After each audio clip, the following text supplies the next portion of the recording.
بما اننا وصلنا للحلقة الأخيرة في كورس المونتاج على لايت موشن، في الحلقة دي هنزل لكم اختصارات هتوفر عليك وقت كتير جدا في التصميم. ولو انت ما تعرفش فانا هنزل في الحلقتين الجايين ازاي تعمل فيديو ريلز كامل من الموبايل ومن تطبيق لايت موشن، وهتطبق كل اللي اتعلمته في الحلقات اللي فاتت. فلو ناقصك اي حلقة روح اتفرج عليها، وهسيب لكم جميع روابط الحلقات تحت في الوصف. وعلشان مش هطول عليكم يلا ندخل على الشرح.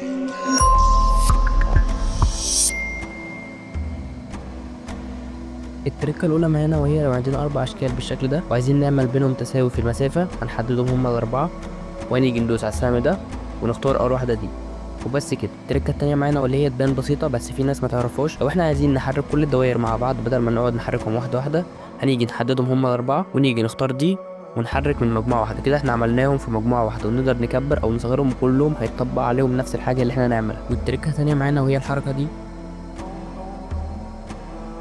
أول حاجة هنجيب الصورة اللي معانا وبعدين هنيجي نجيب مربع وهنخلي المربع دوت على قد النص اليمين، بس علشان يكون على قده بالظبط هنضغط هنا ونضغط الشبكة ديت ونفعلها ونخليها على 500 ونخليها على قد النص اليمين كده. وبرضه نعمل نسخ للطبقة ونخليها على قد النص الشمال كده. ونعمل نسخ من الصورة ونختار واحدة من صورة واحدة من مربع ونختار اللي في النص دي، وبرضه التانية نختار واحدة من الصورة واحدة من مربع ونختار النص دي. لو احنا عايزينها تظهر مثلا عند الثانية ديت هنيجي نحط خط أحمر ونيجي ندوس على تحريك وتحويل ونضيف كي فريم ونيجي في الأول ونرفع دي لفوق كده، ونحط الجراف اللي احنا عايزينه مثلا زي ده وننسخ الجراف ونيجي ننزل تحت ونحط برضو كي فريم ونيجي ندي كي فريم في الأول وننزلها تحت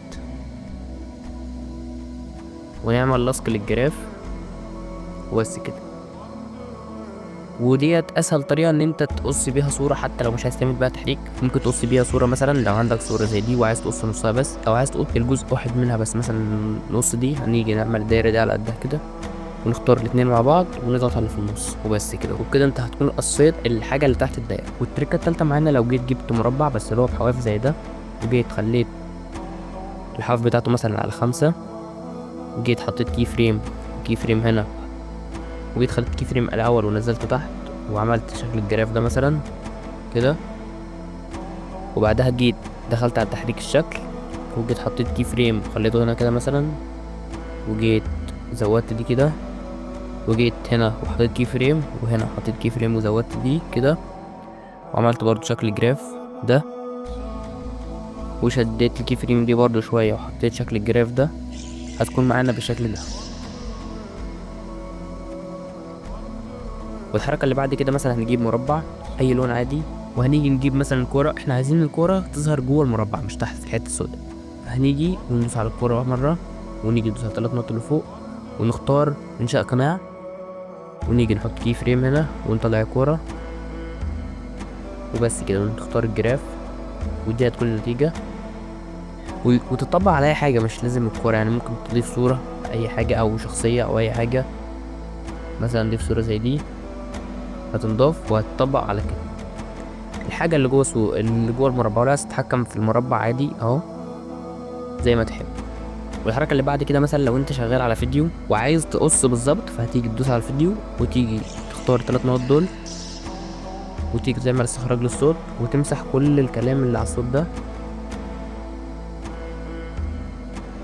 وكده يكون ظاهر لك الصوت بالتفصيل وتقدر تشيل كل الزيادات اللي انت مش محتاجها.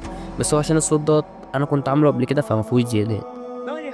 وبكده نكون وصلنا لاخر الحلقه. يا ريت لو استفدتوا ما تنسوش تشتركوا في القناه وتدوس زر لايك، ولو ما اتفرجتش على اي حلقه من الحلقات اللي فاتت تقدر تروح تتفرج عليها، هتلاقيني سايب لك كل رابط تحت في الوصف.